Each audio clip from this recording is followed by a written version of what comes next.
सोद्रोम समाजनि थाखाय मोनसे लाजिथाव आरो दुखुनांथाव जाथाय। सासे फोरोंगिरिया गावनिनो सासे फरायसुलिखौ जिनाहारि खालामदों। जाथाया जादों गसाइगाव महकुमानि सिङाव थानाय सुरिबारि गुदि फरायसालियाव थांनाय 29 नभेम्बराव। सुरिबारि गुदि फरायसालिनि सासे लेङाइ फोरोंगिरि एबा राजेन्द्रपुर गामिनि मिथिंगा बसुमतारिया गावनिनो उन्दै बैसोनि सासे फरायसुलिखौ जिनाहारि खालामनाय जाथाया सोराङाव फैदों। जाथाया सोराङाव फैनायनि उनाव बे लम्पट एबा गाज्रि आखुनि फोरोंगिरिखौ पुलिसफोरा थानायाव लानानै थाङो। जाथायनि बिथिङाव पुलिसआ नायबिजिरदों। दुखुनांथाव जाथायखौ लानानै जिनाहारि खालामजानाय हिन्जावसानि बिमा बिफाजों लोगोसे गामिनि रायजो राजा आरो फरायसालिनि गाहाय फोरोंगिरिया थार बिजिरथायनि दाबि खालामदों।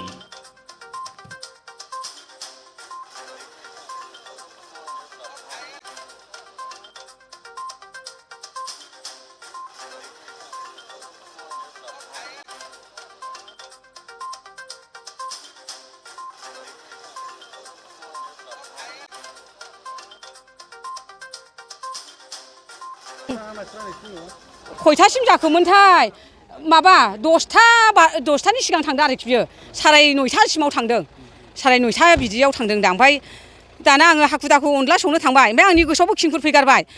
माबा मास्टारफ्रा ओरैनो बिदि खालायो बिदिखौ आं बोरैबासो मोनलायलाङो होननानै हाखु दाखु अनखौ सौनानै आं थांसैहाय आंहा फिसौ लायनांगौ होननानै बे सि दाग्राखौबो बिदि होननानै फैबाय आं।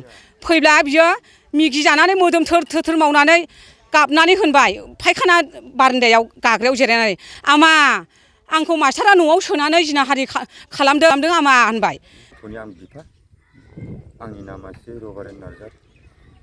आङो लुबैयो बे जाय एसिस्टेन्ट फोरोंगिरि बे आंनि बिसाया सासे हेन्डिकेपबो, माने एसे ब्रेनफ्रा बांद्राय थिग नङा।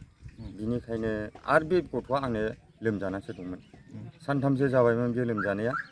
नाथाय आंबो ओरै दस्रा जायगायाव गसाइगाव थांनो ओंखारनायावहाय ओरैहाय बिमाबो मोनसे फिसा खामानिनि थाखाय दस्रानाव थांनायावहाय बेखौहाय मानसि गैयि खाबुखौ लानानै जिनाहारि खालामदों। दा बिनि थाखाय आङो बेखौ थैजासे साजाखौ आङो सरखारनाव खावलायो।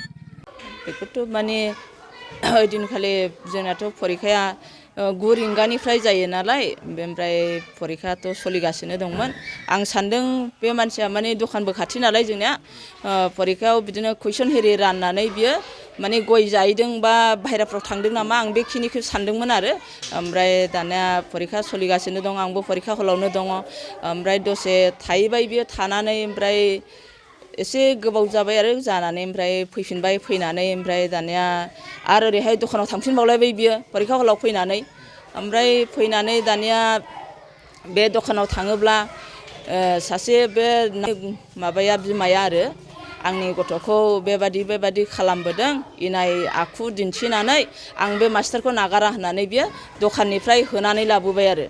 आं होमब्लासो आसरित मोनबाय, सोमोनांबाय माब्रै बेबादि जाखो। आं सानबाय माने बे दखानाव गय जाहैदोंमोन बेबादिसो सानदोंमोन आङो सिगाङावनो।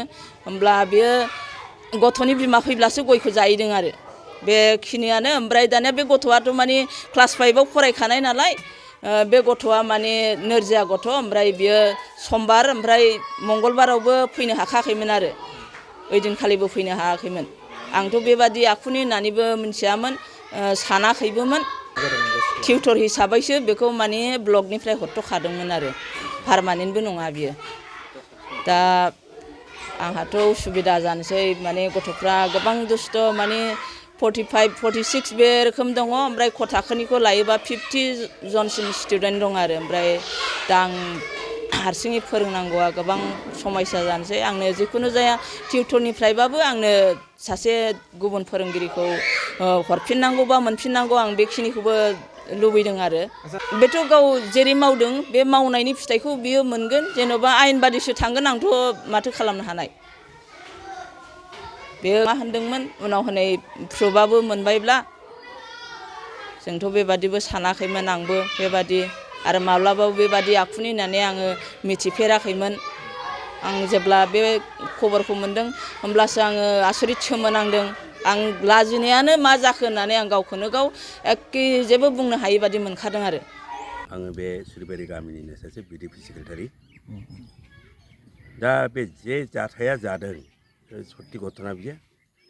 दासिमाव आङो बिथांनि बे कर्टआवहाय बा थानाफ्राव आङो थांलाय फैलाय खालामगासिनो दङ खिन्थु बियो गोबाव सम मिथ्या खोथा होनदोंमोन गावनो दा सयथ'खौ बुंना लानांबाय दा मेडिकेलाव मोननानै दा जोंनो बे फरायसालियाव जोंहा ओरैनो फोरोंगुरु नांगौमोन खिन्थु बेबायदि आखल मावनायखौ जों कमिटिया बेखौ जोङो नाजावना लानो हाया जोंनि मथे बे गाज्रिथार सासे गोथै बादि मानसि हेन्डिकेप मानसिनि सायाव रेप केस खालामनायनि थाखाय जे सरकारा गोख्रों राहा लानांगौ जोङो गामिनिफ्राय बेखौ बुंना होनाय जाबाय आरो दाय होगोन आं फासिसो बेखौ होनो डिमान्ड खालायगोन आंनि बुंनांगौआ बेनो आरो आंनि फिसौनो होननानै थाङो ओमफ्राय एखमबा दाखालि बिदिनो गय लायथां सिगारेट लायथां होनना लोमजानायखौनो गय सिगारेट लायनो थांहोबाय ओमफ्राय थाङा मा आं दा हैगोन लायना होफैथां होननानै ओमफ्राय बिफा हैबाय बिदि खालायदों दाखालिबो ओमफ्राय आङो मानसिखौ मोजां नालाय मोजां सानबाय आं बिदि जाबावगोन आं सानाखैमोन आरोखि